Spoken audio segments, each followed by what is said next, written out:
Okay, for our final course, our dessert, if you will, we've got a flavor of comedy that feels shockingly modern. It's the humor you find in just everyday frustrations. And this stuff proves that while technology might change, some things, like a simple trip to the store, have always been able to drive people completely insane.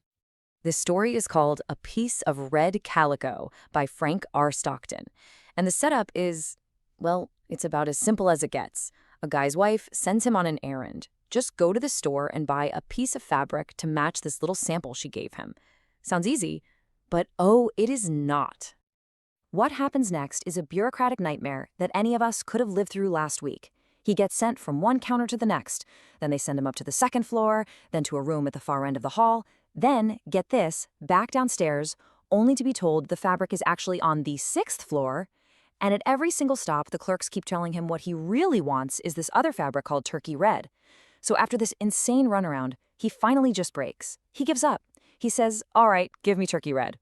It's the perfect story about the timeless hell that is customer service. So, after sampling all these different flavors of comedy, what's the takeaway? Well, whether it's making fun of our most idealistic dreams or just our most boring frustrations, it seems like 19th century humor was all about exploring the flaws that make us, well, us. When you break it down, you see they had a really powerful set of tools. They used satire to call out anyone who was getting a little too full of themselves. They used exaggeration to celebrate just pure, wild absurdity. And they used social commentary to point out the frustrations of this new, modern way of life. And it was all delivered with that classic deadpan American wit.